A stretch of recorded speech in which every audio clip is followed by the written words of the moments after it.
2, 1, crescendo. Match 15 seconds. It's match 19. Learning to count is a critical score, and these robots will count up lots of scores in this autonomous period. 26 points to be exact on red and 14 for blue. Things kind of chill out here at the end of auto, and we see AO5 Annex again. They don't apply the brakes at the end of auto. They just kind of coast. They chill, as it were, across the field, but there is no chill as soon as they take over the controls in Teleop. They will join Jack in the Bot in trying to get the offensive cycles going on blue. Non-characteristically for Jack in the Bot, though, they are not finding their footing early here in the Blue Alliance match. Took them quite a while to even get the turret to spin around the right way, and then they end up settling for a 1-point amp score. Their alliance now trails by 8. There's Whidbey for red over at the wall, picking up the 1-pointer in the amp. X-Bot follows up with another one. They'd like to unlock, amplifying their speaker. That 488 machine, able to connect. That one's good, but still nobody going for the speaker. They just activated the amplification bonus. X-Bot, 3 seconds later, does sink it. 5 points. X-Bot, another one, collects the rebound. 5 points there, and will the third one count? No, that'll be a 2-pointer. It counts. It's just not amplified. And onwards we'll go in match number 19. We got a minute and 15 left to play. The Alliances did agree to spend one of their amplification bonuses on a cooperation bonus instead, making it a little bit easier to get that third ranking point later on here in the match. There's Wapado's Robo Sparks. They're out of the Yakima Valley up in Washington. 2 or 3 hour drive from here. Saw them have a pretty great event, all things considered, at Sundome a few weeks ago, and now they will continue to provide great offensive contributions here at District Champs. They're working on slinging those notes forward over towards the subwoofer, in theory, for their alliance partners X-Bot and Whidbey to use, but instead they're actually just hoarding them like a squirrel in the winter for later use in the match by themselves, as Wapado is now the only offensive contributor there on the Red Alliance side of the field. 22 seconds left to play. That endgame riff sounds, and the Blue Alliance trails still by quite a bit. Lots of characteristically excellent offensive machines on this Blue Alliance side. CPR also having some problems getting a heartbeat going in this one. They'll go ahead and try to take the stage instead. 4 seconds left in the match. And will AO5 Annex make it airborne?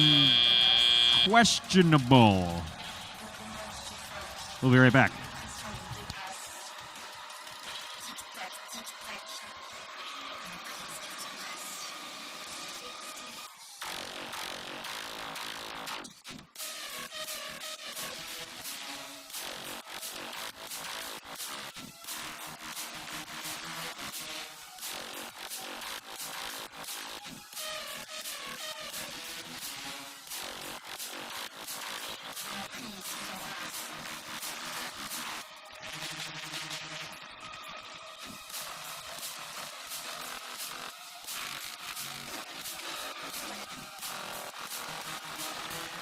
Scores are finalized here for qualification match number 19. We're going to have a Red Alliance victory.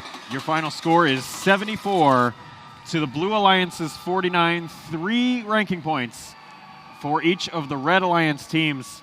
Brett, you and I have both watched lots of excellent matches that have gone all sorts of ways this season. This one is pretty noteworthy, I think, in a lot of ways. Yeah, you look at this match before the event begins, and the match schedule came out last night. This looks like a Blue Alliance win all the way. You've got 2 of the top 6 ranked teams in the district on that Blue Alliance in 29-10 and 36-63. They've got 3 blue banners between them already this year. 68-31, of course, no slouch as well. And on the Red Alliance side, the highest ranked team on the district rankings coming into this event of those 3 was ranked 25th. This looks like it's going to be Blue Alliance all the way. Not the way we saw it play out on the field, and I think that's indicative of just, number one, the level of play being stepped up here at the district championship. Everybody is here to win, and nobody's coming along just to watch their team be on the field. Everybody wants to make that big step. But also, you see teams constantly changing their robot. Everybody constantly thinking about what can we do better, what can we improve, what can we adapt, where can we give ourselves that edge.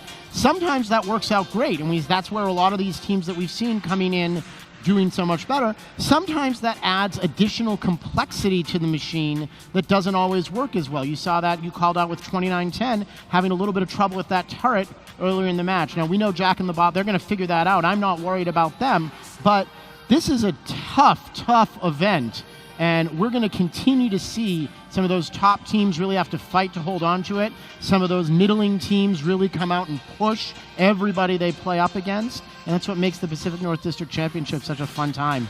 It's always fun, after I tour the whole world all season, it's great to come back home for week 6 all the time. And I think we're ready to go home to the field. Evan, are you ready for us on match 20? Thank you, Josh.